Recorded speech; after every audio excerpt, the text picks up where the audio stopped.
C'est vous qui avez verbalisé, c'est intéressant ce que vous dites, parce que c'est un peu l'impression quand on lit votre récit que vous avez dû verbaliser souvent, évidemment, ce jour dramatique, et puis souvent encore après le combat administratif, le combat, j'allais dire, pas politique, mais en tout cas cette parole que vous avez voulu continuer, ce dessin aussi que vous avez continué à faire connaître de Teen News et à diffuser, parce que c'est pas le premier livre que vous signez. Il a fallu verbaliser tout le temps, presque se battre depuis 5 ans. Il a fallu. En fait, rien n'était. On nous a fait des promesses qui n'ont pas été tenues. C'est qui ont tout le monde, les associations de victimes, l'État. Vous aviez été reçu à l'Élysée fin janvier. Oui. Vous aviez rencontré François Hollande, vous le racontez d'ailleurs.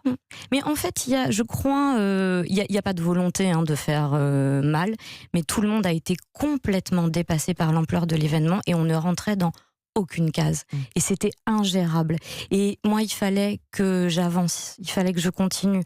Donc, il fallait surtout que Teen News, l'artiste, il fallait que je parle de lui, il fallait que je le publie, il fallait que... Voilà, c'était insupportable tout d'un coup qu'il soit mort et qu'on n'entende plus parler de lui. Quelle défaillance y a-t-il eu? Quelles promesses n'ont pas été tenues de la part des associations, du fonds de soutien, du président Hollande? Parce que vous avez été touché une première fois et puis ensuite, je crois, agacé par son absence peut-être de Déçu plus qu'agacé. En fait, finalement, j'ai pas eu le temps de m'agacer parce que j'avais vraiment beaucoup d'autres choses à faire.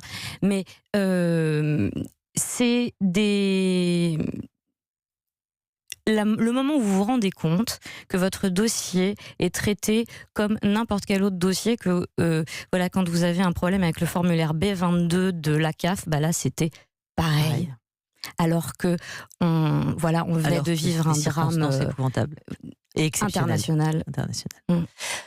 Comment on se reconstruit? Alors, vous mettez 5 ans là à nous raconter par le commencement votre vie à ce moment-là et puis votre vie d'après. Comment vous vous reconstruisez? Parce que il y a le soutien psychologique, il y a le soutien administratif, même s'il est bancal, on le comprend bien. Comment vous faites? Comment vous vivez? Comment vous subvenez à vos besoins, aux besoins de vos enfants? Vous racontez très bien Sarah Lou et Solal qu'on salue parce que ces enfants, ils ont su tout de suite. Mais ils sont incroyables.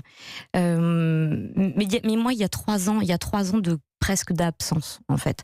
Où justement, c'est un jour en tombant sur des tickets de manège où je me suis dit, mais il est trop grand. Il a 8 ans. Et voilà, parce que pendant 3 ans, je ne l'ai pas emmené au manège, parce que pendant 3 ans, il fallait que je passe publier Teen News, il fallait que je fasse des expositions, des conférences, cette bataille-là.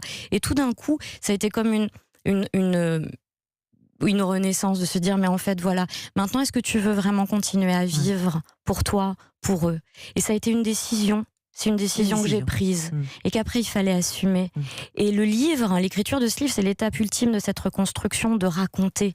Parce qu'avant le drame, il y a de l'amour, que l'amour ça aide à vivre, que moi, Teen News, j'avais pas pu lui dire au revoir et que là, j'ai pu le faire.